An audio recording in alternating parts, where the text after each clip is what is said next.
Good afternoon, everyone, and welcome to Chicago Startup Week. My name is Justine Bracco, and I am the project lead for this year's event. In this kickoff event, we are going to introduce our event, hear from a few people who are very influential in our project's success, and end with a fireside chat featuring Chris Gladwin, moderated by Akshar Patel. During this event and many others throughout the week, we will have giveaways to thank some lucky attendees, so make sure to stick around for the whole event. First on the agenda, I'd like to introduce the person who gave us this great opportunity. Brad Schnitzer from Techstars is here to discuss the origin of Chicago Startup Week. Hey everyone, I'm Brad. I'm the program manager of Techstars Chicago. I run Techstars Chicago alongside Neil Salas-Griffin. I was an entrepreneur. I was a founder myself, started my own business, and then I was a joiner. I joined Built-In, and Built-In started with a few people. We were sitting around one table at one point, and now it's over 150 employees. So I've been able to see the full gamut of starting a company to growth stage. This is something that has been a dream of mine for a long time. I started going to events all over the country. Detroit Startup Week was super influential on me, and seeing what they did with their community and how they really built the startup ecosystem was something I wanted to replicate in Chicago. And first off, I just want to thank Justine, Jack, and Katja. This is the most amazing executive team I've ever worked with. The students that are involved in this program, I believe there's over 40 students now who have been here putting this on together. It's just been incredible. It's been amazing. We're lucky at Techstars to have Brad Feld, one of the really early, investors and kind of the people that started accelerators. And he has been able to write a couple of books, Startup Communities and the Startup Community Way. And they really worked backwards and tried to figure out, how do you build the startup ecosystem? And they determined there's 4 pillars to actually do that. And I think in Chicago for a long time, we weren't doing that correctly. The main thing is it needs to be led by entrepreneurs. Entrepreneurs need to be building this from the ground up. And that's why we're working with early entrepreneurs here in Chicago to actually say, this is what I want to learn. This is what I need to know. The other thing is that they need to take a long-term view. This can't just be, doing this 1 year and not coming back. So our team's amazing. We're putting together a playbook, and we're going to be passing it down year after year to students. So if you want to be involved in this in future years, please, please, please reach out. I'll be sharing my email with everyone. Reach out to me if you want to be involved. The other thing is it has to be inclusive. Everyone who wants to be a part of it needs to be a part of it. And if you're building a startup ecosystem from the ground up, that's how it needs to work. And then the last thing, you have to have substance events that we put on. They can't only be happy hours and cocktail parties. We have to be able to give actionable content. We have to help people, whether it's with their financial models, learning how to do jobs to be done interviews, connecting with customers, and making introductions and opening up our network. So that's how you build a strong startup ecosystem. And that's what we're hoping to foster here in Chicago. So I want to thank Chicago Next, World Business Chicago, Mayor Lightfoot, and everyone who's just came together to help us put this on, because this is pretty incredible. And what they've been able to do, in the midst of a pandemic is something I'm really proud of our team for. So thank you all very much for coming. Thank you, Brad. As he said, this project began for us about 6 months ago, and it has been incredible. The opportunity to work with other university students and Chicago professionals is something that we plan to foster in future years, and we are excited to have anyone who is interested. We are proud to host so many amazing speakers and encourage students to learn from the great people in Chicago. Within the last 6 months, we have successfully found over 100 guests to speak about their experiences within the Chicago entrepreneurial community. We are incredibly grateful for each and every one of them. Some notable speakers within this event include Deputy Mayor Samir Maker, Uptake Technologies founder Brad Keywell, Tasty Trade co-founder Christy Ross, Kickstarter founder Charles Adler, singer and activist Vic Mensa, Kelly Leonard from the Second City, and today's speaker, Chris Gladwin, CEO and co-founder of Ocient. We are excited to host so many influential people for this event, so thank you again, everyone.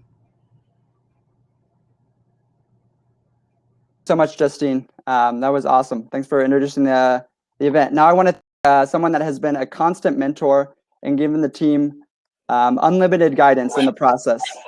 His name is Abin Kuriakose, and he is the EVP for Innovation and Venture Strategy at World Business Chicago.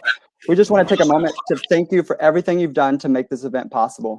Would you like to share something?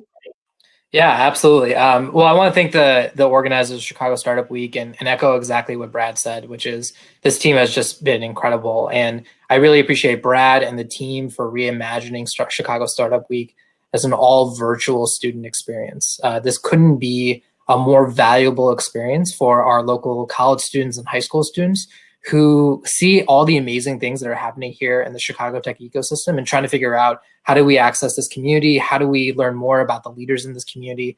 What are all the amazing startups that are coming right here in Chicago? And so I just want to say a big shout out to Techstars Chicago, Brad and Neil, and also all the organizers. My name is Abin Kuriakose. I'm the Executive Vice President of Innovation and Venture Strategy for World Business Chicago.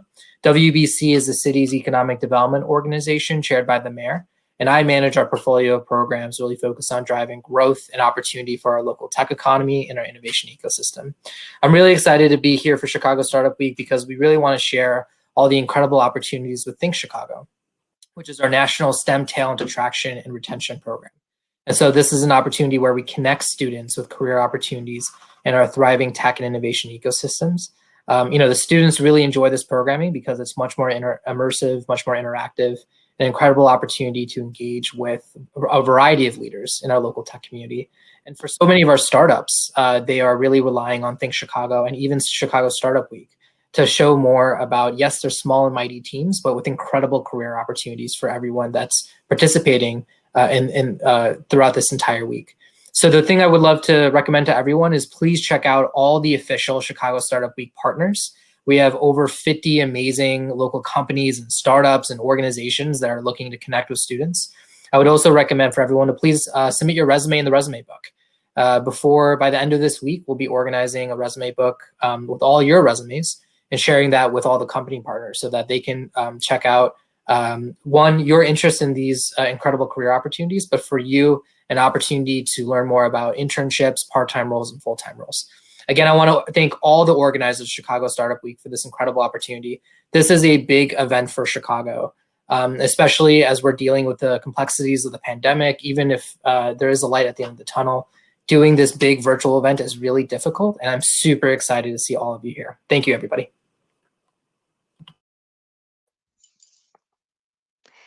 Thank you so much, Eben and Jack. Eben, you have been such an invaluable resource to us, and thank you so much for helping us along the way.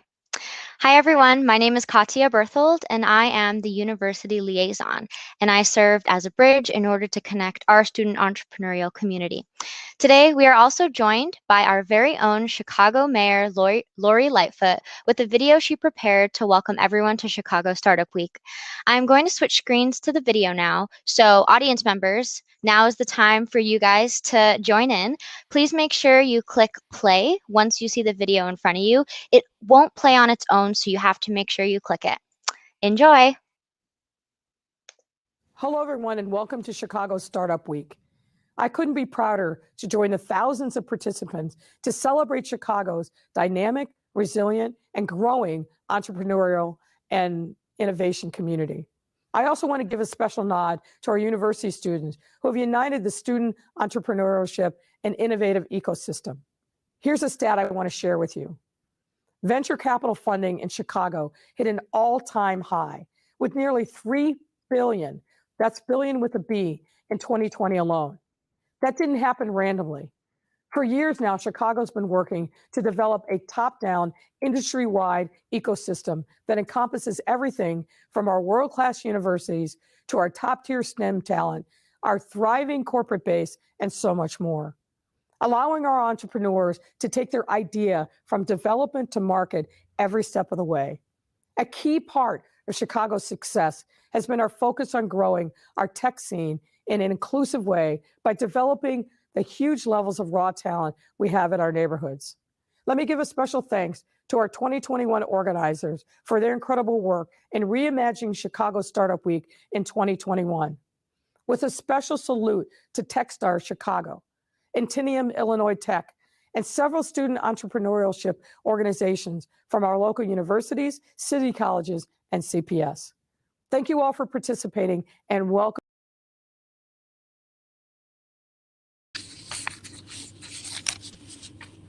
Good afternoon, everyone. My name is Akshar Patel, and I'm the Managing Director of the Ed Kaplan Family Institute for Innovation and Tech Entrepreneurship at Illinois Tech. I'm pleased to be joined today by Chris Gladwin, CEO of Chicago-based tech startup Ocient. In 2004, Chris founded CleverSafe, which became the largest and most strategic object storage world, according to IDC. He raised over $100 million and led the company to a $1.4 billion exit in 2015 when IBM acquired them. The technology he started generated over 1,000 patents granted or filed, creating one of the 10 most powerful patent portfolios in the world. Prior to CleverSafe, Chris was the founder and CEO of startups Music Now and Cruise Technologies, and led product strategy for Zenith Data Systems. He started his career at Martin Marietta and holds a mechanical engineering degree from MIT. Chris also is an Illinois Tech trustee and chair of the College of Computing Board of Advisors. Chris, thanks so much for joining us today. Thank you. It's great to be here. So Chris, when we were preparing for this fireside chat, one of the first things that we wanted to talk about was, Chicago. And, my first question for you today is really, what does it mean to be a Chicago-based company today? Well, that's it. I mean, there's really, I think if you would have asked that question a year ago, it would have meant something different than now. I feel like with COVID, just the question of a wherever-based company, has kind of been put on the table in a way that's never been done before. So, I would say everyone, basically it means most of your people are from here, I think is what it means to be a Chicago-based company. And it's still true for us. But definitely one thing that's changing is kind of our relationship with where as a company has definitely changed. And looking at your profile here, right? You made an active decision to choose Chicago, and I'd love to hear what attracted you to Chicago to start your businesses. Well, really two things. I grew up in Ohio, and so I'm Midwestern. So I've always just felt at home here. It's different because it's a big city, and that definitely affects how it feels. But I don't know. I just always felt at home. Like this is where I'm from, and so that was kind of personally part of why I'm here. But then I've also, in my career, specialized in creating companies that new companies where the scope of work they do is quite large, and I've found that Chicago has advantages in terms of, it's a place where you can hire, 1, 2, 3, 400 really talented people. Your retention, if you want to work on something that takes like 5 years, 10 years to master, you really need to have high retention. And so last time I looked, the average retention of the top tech companies in the United States was about 18 months. So you're basically turning over your whole employee base in 18 months, which is fine if work projects last like 3 months. But not so fine if they last 5 to 10 years. And that's the kind of stuff I do. So it's a really good fit for me. And then more specifically, for you and for some of your peers in the space, why is Chicago a business-friendly city? Why would, others choose to come to Chicago, or why should they come to Chicago for their business? Yeah, the ingredients of business these days is people. It's not because there's like an iron ore mine and we're all like, down in there with pickaxes. That's not what we do. What we do is, we being kind of the startup community by and large, we do things that involve, people. That is the asset. And so really, why Chicago is simply all about why the people. So it's, it's a big city. It's got a transportation infrastructure where you can locate downtown and any one of 10 million people can way. It produces it has the second most college graduates in terms of, graduating from schools here of any city. It's the most educated big city in the United States, and on and on and on. It's just got the people, and that's the main thing. And for the people, it's got a lot of advantages in terms of, I've done businesses where, you have to fly to meet customers. You can day trip any part of the United States. I've done every part of, not including Hawaii and Alaska. That'd be a little tricky. But yeah, you can get anywhere in the world, anywhere in the United States really easy. There's just a lot of advantages to building a business here. Yeah, you mentioned university grads, and I know that Chicago universities played a pretty big role in the development of CleverSafe. I'd Yeah. love to hear more about what was it about universities in Chicago that helped you with CleverSafe. Well, again, it goes back to the people. It's just that simple. So when I started CleverSafe, we located it after a few months in my apartment. We located it on the campus of Illinois Tech, and a lot of the key initial people we hired as interns and then become employees. And when you talked about some of the the patent stuff earlier, there's a bunch of people from CleverSafe that have more patents than me, and a lot of them were Illinois Institute of Technology people, that we hired. I remember hiring, initially as an intern after their junior year, and now they're rock stars in their expertise in their field, decades later.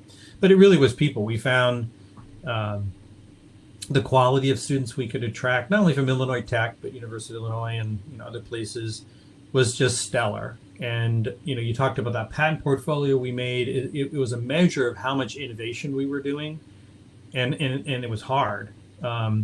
And we were able to build this engine of talent that just were there year in, year out, just got more and more the premier expert in the world. And we just had this best in the world technical team, that could just chew through the most complex challenges and be really quite successful. So it really was the people, the quality of the students. Yeah, and we're glad to hear that. One of the things we've talked about the city and how great the people are, and there are a lot of challenges, especially over the last year. We've realized there are a lot of pressing challenges that the city of Chicago is facing in its communities. And as a tech entrepreneur, I'd love to hear, how can some of those challenges be addressed with technology innovation? What is it going to take to make the change we need in our Chicago communities?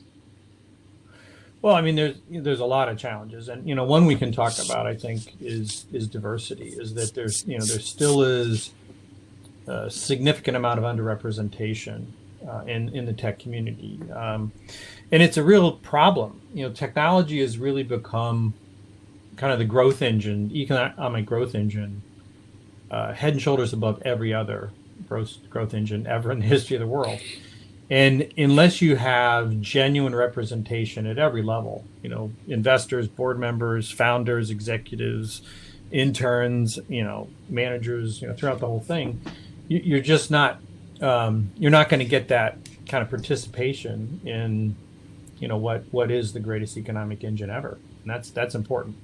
Chicago has some positives in that our representation of female entrepreneurs is really quite good relative to other places in the United States. It's still much lower than it needs to be. And then we have a lot of work to do, with regard to, underrepresented minorities, their participation. And it's, we're not going to, it's a really complex thing. And it's not like there's one magic bullet, that solves each of these different problems. One of the organizations I was a part of starting is an organization called P33, whose mission is to transform Chicago from where it is now, which is a solid second-tier tech city, into an undisputed top-tier tech city, both globally and nationally. And in doing that, one of the issues to address is that minority representation, including representation of women. So, I mean, I guess that's a challenge, and I felt like it was more than just like I said, a magic bullet, and it really took to really solve a problem like that. You have to have what we have at P33, which is teams of expert people, participation from the business community and the academic community and civic community and the government community, all like working on that mission. It's that complicated, and we named it P33 partly because we're looking at 2033 as the time when you could really have moved the needle, because it's not like an overnight thing. It's not like next year you can fix this problem. It's a decade plus kind of effort.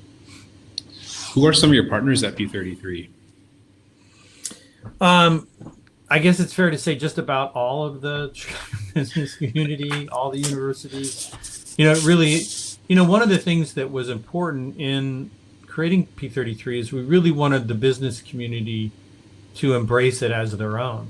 And our thesis statement that we made to the established business community was your future. It doesn't matter if you're a leader in whatever industry you're in now. Going forward, if you're not also a leader in technology, you're not going to be a leader in whatever your industry is. And what we found was universal agreement, or effectively universal. I'm sure there's some dissension, but everyone I talked to, agreed that is the future. If you want to be a leader in your logistics, food, whatever business, if you're not a leader in technology, you're not going to be a leader. So that was, kind of important to get them to not just be, oh, that's a nice thing that these people over here are doing, but to make it their own and really embrace it because it really reflected their priority. Yeah. And I can see, I'm sure there was some resistance to that and a little bit of convincing for some businesses, like, Chicago's known. Yeah. Yeah, I think if you would have asked that question 10 years ago, certainly 20 years ago, you wouldn't have gotten the same response. But everybody, we all know, and I think as entrepreneurs, what we do professionally is we look for these situations where you can take technology and kind of disrupt an industry. And there's now been so many examples. I was driving on the Kennedy yesterday, driving, from O'Hare into downtown, and just looking at the number of taxi cabs on the road, and they were so few that they stuck out. This is the highway to O'Hare. And 10 years ago, 20 years ago, it would have been like half taxis. And so there's just so many examples where technology has just gone into these industries and disrupted them that I think everyone gets it. Like this is where the future is. Well, that is a really good place to kind of, talk a little bit about the last 12 months. If it wasn't for technology, I'm sure a number of industries may not have survived. But we've gone through a pretty challenging year with the pandemic, and I'm interested in hearing from you. How's the definition of work changed now that we've been through this pandemic? Yeah, well, it definitely. I think by and large. So my company Ocient is really at the end of the day a software company, and what we're building is a data platform, including a couple databases to analyze the largest data sets in the world. And, but really in terms of what does the work look like? We make software, we don't make hardware. So we're really a software company, which is a very kind of intellectual process. And prior to COVID, our development model, which is the model I had used at CleverSafe and MusicNow and others, was all the development occurs kind of in the same place, and everyone gets together most every day to do it. We did stuff like work at home Tuesdays and Thursdays, but by and large people work together. And then when COVID happened, we all went home, and I've been back to my office I think 4 times since in the last year, and that's pretty typical. People rarely go in except the people that actually rack and stack servers. And it's been very productive. And so I think in talking to other people I know at other kind of software and, data related or, technology related companies where it's, hands on keyboards, there's not a plan to go back the way we were. I think what we're looking at is kind of going through the same transformation that you've seen in universities. So when I went to college, 30 something years ago, you would go to the classroom for lectures, and then you go home and do your homework. And then the classroom turned upside down to where people generally watch lectures at home or wherever, and then they go to the classroom buildings to do things like homework and group projects. And the same thing I think is happened, because I don't think we're going back, in the white collar world, in the software world in particular, where everyone goes home and do their work. But when you get together, it's not like you're going to sit in a meeting, because we can do a meeting like this. When you get together, it's going to be more for team building, socializing, civic activities, relationship building, stuff like that. And so it'll be like the upside down workplace. Yeah, and I think that goes back to our first point, right? Which is even though geography might not be a factor, we still stand out because of people, right? You want to have your business at a place where good people are in mass. So you touched on this, but is there anything else that you specifically at your company did to kind of navigate through the pandemic? I know you guys obviously went fully remote. It sounds like you don't plan on coming back fully anytime soon. Yeah. Yeah. Yeah, I mean, one of the other things we did is we began to experience that upside down workplace. So the one time, and we did get the whole company together, was for a social event or a team building event. So my other company, which is kind of my weekend job, is I helped start a outdoor recreation park here in Chicago called the Forge Lamont, and we opened that during COVID as well. We opened it last July, and it's the world's largest ropes course, tallest towers, really big facility. And we did a Ocient event there where everyone got together, most everyone, because people couldn't travel. So this is back when you couldn't fly. So some people drove, actually pretty long distances to be there, and we had a lot of Chicago people. But we got together, and we did some meetings and stuff like that. But we did a environmental restoration project, as a way of team building. We did dinners, and one of the interesting things about that facility is all outside. So we work with the Illinois Department of Public Health to make sure that all the activities, both the stuff that Ocient did and just generally, are COVID safe and all that stuff. And so that was definitely a change. It was kind of like experiencing that upside down workplace where everyone's working at home and we're having Zoom meetings or Teams meetings or whatever, and then when we get together physically, it's more about relationship building and group activities. Yeah, I think there's going to be there's a need for that, right? Because we've been so disconnected that we're only seeing one another in a work setting through a screen. Yeah, I'm sure people appreciate it. Yeah, human contact is a real thing. People need it. Have you had difficulty kind of reading people through Zoom? I don't know. I mean, there's definitely, we've had voice conferencing forever, but the high resolution kind of thing that we're experiencing now really does matter. It really is important to be able to see people. You get a lot of their body language. So I don't feel like we've been missing out. So one of the other interesting things about Ocient is we now have more employees hired since COVID started than we had before. So we more than doubled the headcount of the company over the last year. And so we've hired all these people that we've never met. No one's ever met in person. And then they've been working, month after month. So we've had a lot of this experience. And so far, I think the feeling that we have, and we can measure this in terms of, how fast are we, developing capabilities and how well are we selling and all that stuff. Like, it's going great. And and that's happening in this environment. So I don't feel like we are missing out, like we're making bad hires or we're miscommunicating. I don't feel that at all. One of our lead architects made the comment the other day in a meeting that he felt that, Zoom and other, Teams and, those kind of meetings are more productive than in person. So that was an interesting comment. And I think he could be right. Because for one thing, you don't have any wasted travel time.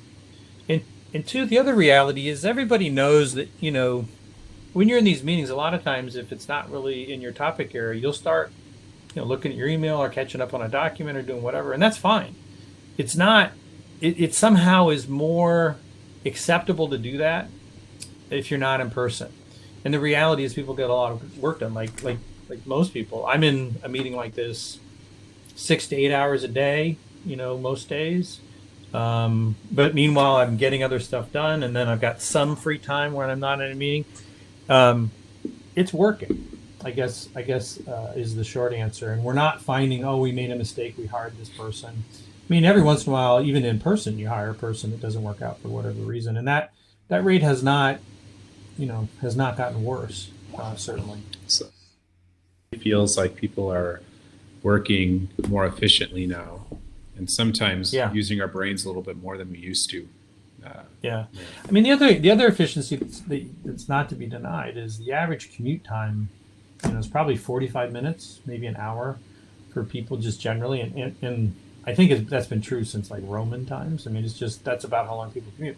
So if you take that out, I mean, that's real time. Yeah. That's many, many hours a week. And what we've seen people doing is filling that time with work. And so just that alone, that 15% or so of extra time really counts. Yeah. So let's talk about the Forge. I know that this is something you're super excited about, and I'm curious, for someone like you from your background, what inspired you to go into the adventure park space and innovate, not just go, but like innovate in that space?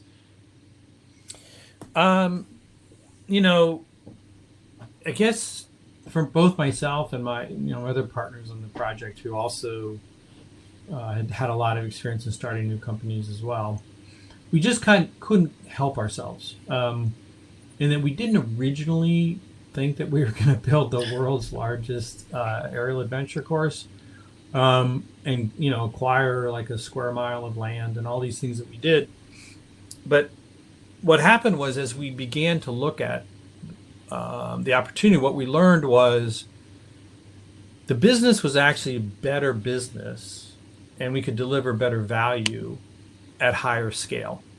And so, there's a little bit of, it's a little scary sometimes to kind of go big, because there's a lot more money involved, and, it's typically more complex. But it was the kind of thing that the more we looked at it, the more we realized that was the right answer. So one of the innovations that we've been focusing on is this idea of an outdoor recreation park with multiple types of events. I mean, there's like places you can go to do a zip line course, or go to do a ropes course, or go do, a pump track, and they're typically separate. And so one of the big innovations was to put all those in the same place. And that allowed a lot more use cases. So let's say, you go with your family, and not everybody wants to do the same thing. And so that allows people to have an activity that better suits them, so that we can deliver better value. The other thing is the cost in these kinds of things, like bathrooms are really expensive, to run, water and sewer to our facility and, build a pump or, build a treatment system. I mean, it's like $1 million kind of dollars. And it doesn't cost very much more if there's twice as many people. So, plumbing and roads and parking and, just so many of the things you do, they have a high fixed cost but low incremental cost. So you start looking at that too long, and you realize, volume is a good thing. And like I said, it's good for us, good for everybody. So that's kind of how it got there. It didn't start out as like this massive scale thing. It's just the more we looked at it, the more we realized bigger would be better. Yeah, when we were talking the other day, you'd said, that technology is powering the Forge. I remember you telling me that. So do you want to explain a little bit, how is technology powering the Forge? Well, there's a lot of things. Since, Jeremy Bacon, who's the CEO, and I both had started a lot of software companies, we kind of couldn't help but bring that expertise to it. So, one of the areas we've been experimenting with is augmented reality games, which are really pretty cool. So it's, the idea is it's a recreational experience. It's like a scavenger hunt where you got to kind of, walk a couple miles as a part of it. And you're you're outside, which is really cool, and finding things, but it's got an augmented reality where it's like superimposing, like some elf giving you puzzle clues and stuff like that. And, it's like the kids one. But that's an example. That's pretty cutting edge. One of the other innovations we made in the what's called aerial adventure course. It's the category of things that have like ropes courses and zip lines. So we built, we have the 3 tallest aerial adventure towers in the world by far.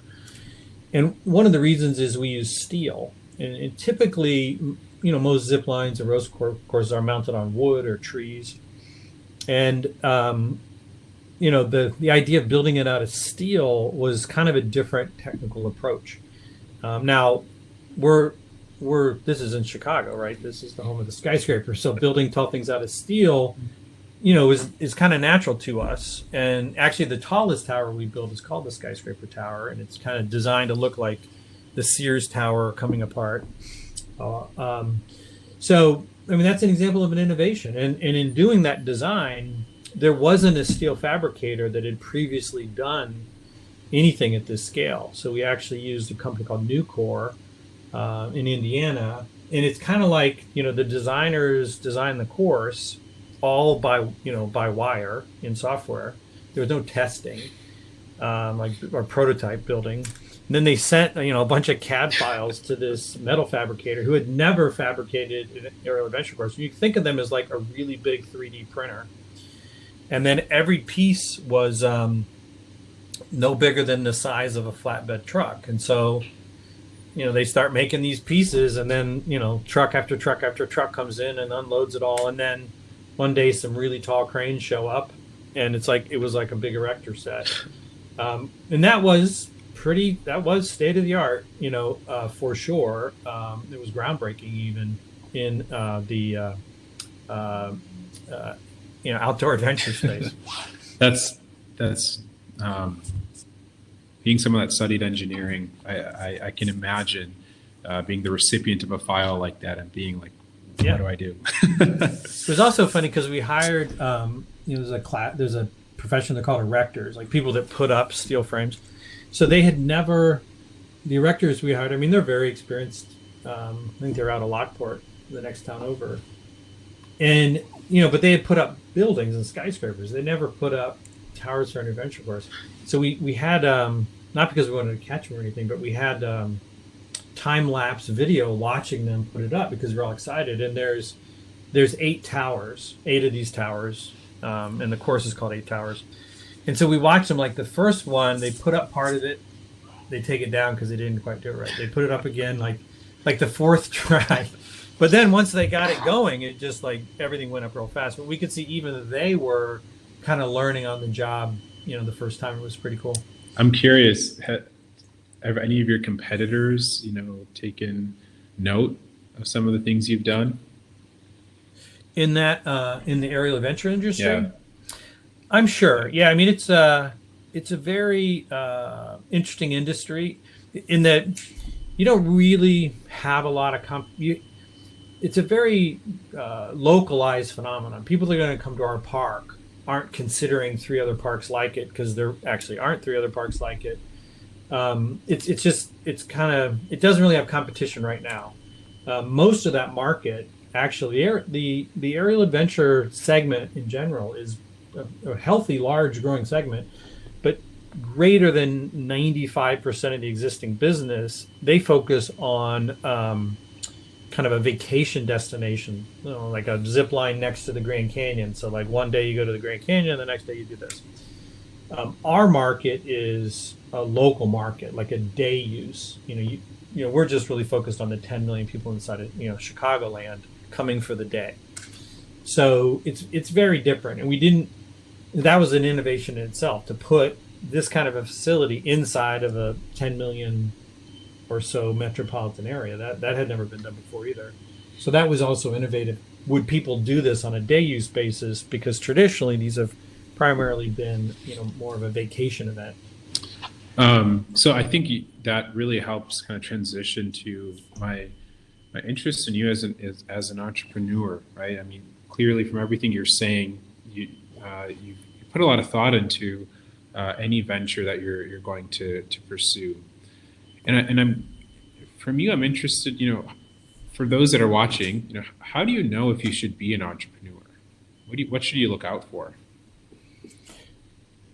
One of my board members, 2 or 3 companies ago, depending upon your account, a company I did called Music Now, which made digital music services in the pre-iTunes era, the first generation of download stores, internet radio services, and music subscription services.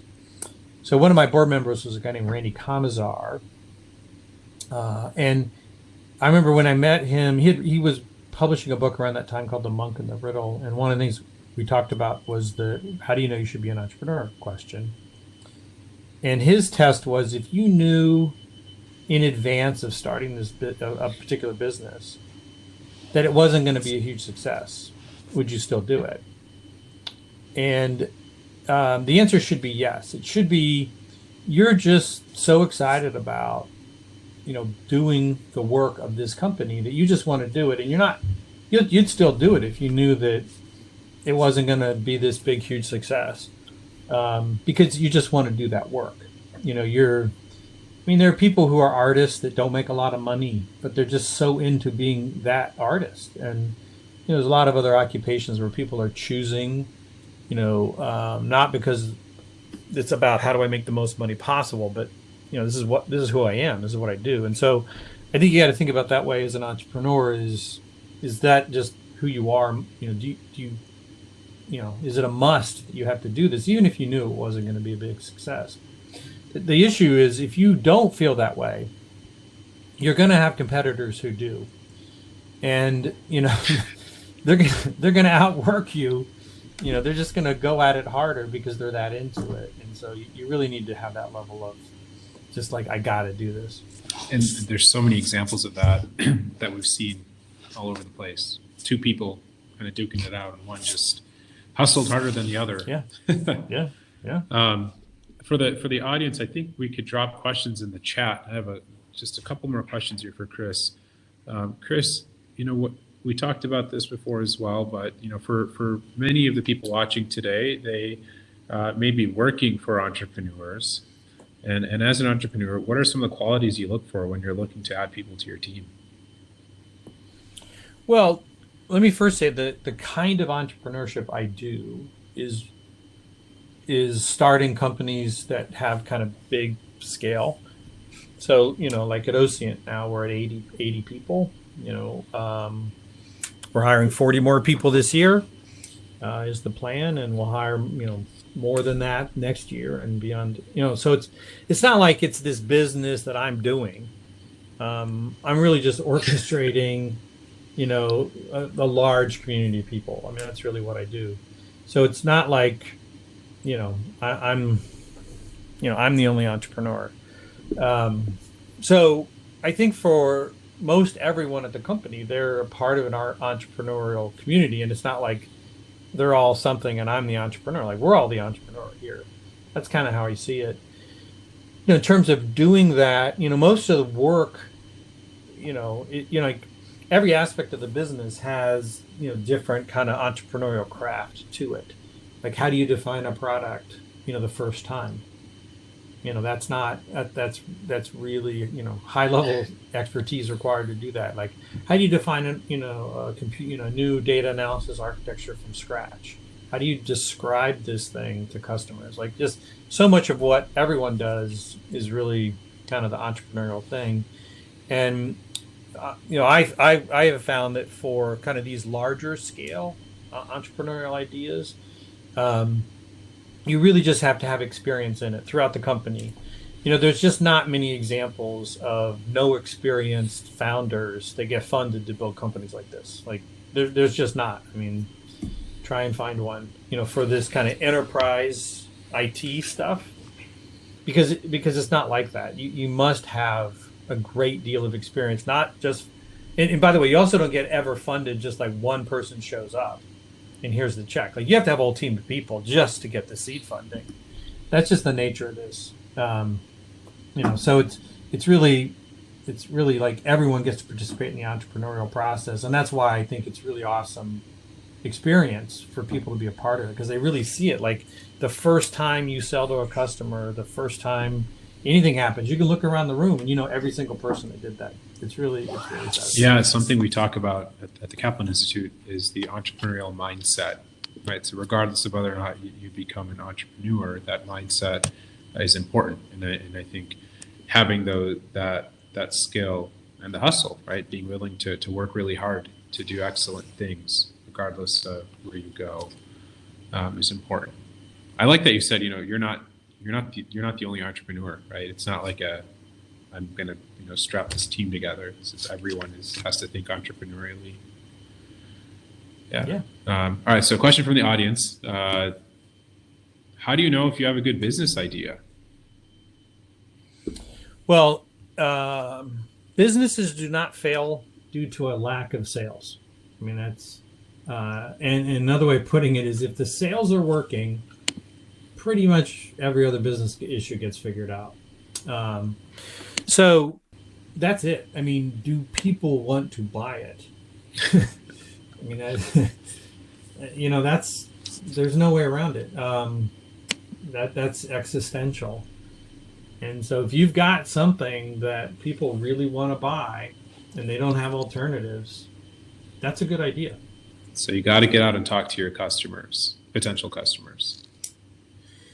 Yeah, I mean, if you have to incorporate the voice of the customer in the early process. So, and there's a variety of ways to do it. For consumer-based businesses, you can do focus groups. It is a good technique, or surveys. But you really gotta, markets are made up of, some number of actual buying decisions is a market. It's not like it's just this amorphous blob of people. Like, you especially early on, you build these businesses one purchase at a time. And in a consumer-based business, you really need to get a sense of, like, what are the problems people have? How are they solving today? How aware are they of the alternatives? How satisfied? You really got to get into it. And it could be, like in a business like Google, the advertiser is the paying customer. There's always a paying customer in the business, even if, what Google or Facebook provides them is a community of people to advertise to. At the end of the day, though, they're paying for the ads. So you gotta establish that they're going to buy it. In enterprise businesses, you tend to say, okay, what's your market? And at Ocient, for example, we did this at Clever Safe too. We have a bottoms up. We have a tops down too, but we have a bottoms up view of our market, meaning I have a spreadsheet that has every single possible customer in our market by name, with an estimate of how much they could buy. And I can, I've got billions of dollars of market by name. That's how markets are. Like, they're each individually going to make those decisions. So you got to be able to identify who your market is, why they're going to buy. That's it. It's all about customers. This can go into a long tangent. I know we don't have time, but I'm interested. I'll ask, how do you balance the scaling versus, converging for one customer? Well, you always have to pick. I mean, you're never going to sell to one customer. You're never going to sell to every customer. It's always a question of what's the universe of your market. And, Ocient's kind of at one end of the spectrum, in that our customers are minimum $1 million and above kind of customers. And, there's maybe 300-400 target customers, and it's a multi-billion-dollar market that, will be tens of billions of dollars. That's the very lowest end of any new business, where you have hundreds of possible customers. But then you can get into, markets where you can literally have 1 billion possible customers, but you still need to be able to characterize them. Like, what are, who are they? Are they certain geographies? And then even in business like that, you're still like, okay, but where are we going to start? It's a lot of businesses are easy to say, well, if I had 1 million customers, here's how we're going to get the second million customers. That's much easier than, well, then how do you get the first 1,000 customers to pay? That's typically the for any of my students that are listening, this is why I make you create customer personas. It's so important to define who you're solving for. Well, Chris, we're out of time. I have one question, just kind of to wrap it up here. Just broad, what's some advice, general advice you can give to aspiring entrepreneurs that are here listening today? Well, I mean, one is you really can learn a lot by joining an entrepreneurial company. There's not many examples of people that don't first do that. That's the most successful way, especially these days. All the ideas that you could do by yourself, they've basically been done. They're taken. So most of the good ideas that are left require, are harder, and they require a lot more people. So learning to do that is really an important skill, and you can get that through being part of an entrepreneurial company where you're one of the entrepreneurs there too. You might be one of 20 or 50 or 100 people working together as entrepreneurs to build a business. Great. Well, Chris, I want to thank you for your time today. This was fantastic. I really enjoyed speaking with you. Thank you for inspiring our students here. This whole week is going to be filled with conversations like the one we just had. So thanks again, Chris. Cool. It's my pleasure. Yeah. Thank you. I'll hand it back to Justine. Thank you. And thank you, Chris and Akshar, again. That was a great way to kick off our event. To close for today, I just have a few more thank yous and shout outs. Thank you to my fellow students from Antinium Illinois Tech, in partnership with those students from the Garage at Northwestern, Loyola Limited, UIUC Founders, UChicago ILC ENT, CPS Lane Tech Protostar, City Colleges of Chicago, and many supportive sponsors, two of which I'd like to highlight right now. Our platinum sponsor, Uber Freight, is a logistics platform built on the power of Uber with the goal to reshape global logistics and deliver reliability, flexibility, transparency for shippers and carriers. Since launching in 2017, Uber Freight has built one of the world's largest digitally enabled carrier networks and transformed entrenched practices around pricing and booking freight to reduce the inefficiencies and increase opportunities for business growth and industry collaboration. Today, the business counts over 65,000 carriers in its network and thousands of shippers as customers, from small businesses to Fortune 500 companies, including AB InBev, Nestle, LG, Land O'Lakes, and many more. Thank you, Uber. Our gold sponsor, G2, is revolutionizing the way businesses discover, buy, and manage software and services. Learn more at g2.com and stop by the G2 booth to write a software review. For each review collected during Chicago Startup Week, G2 will donate $10 to future founders. Plus, the first 100% participants will receive an Amazon gift card. Thank you again to Uber Freight and G2 for your generous support, along with our silver sponsors, P33 and the Illinois Growth and Innovation Fund. Thank you as well to our pitch and in-kind sponsors, Quarles and Brady, Tech Nexus, the Dorm Room Fund, the Coleman Foundation, Think Chicago of World Business Chicago, Gamer Jibe, the Kaplan Institute at Illinois Tech, and Gokio Solutions. Lastly, before we end, we are giving away our first raffle prize. From the audience, Norowa Amazega just won a $15 Amazon gift card. Congrats, and we will follow up with you for more details. Thank you again to everyone involved. We really appreciate everyone's hard work, and welcome again to Chicago Startup Week.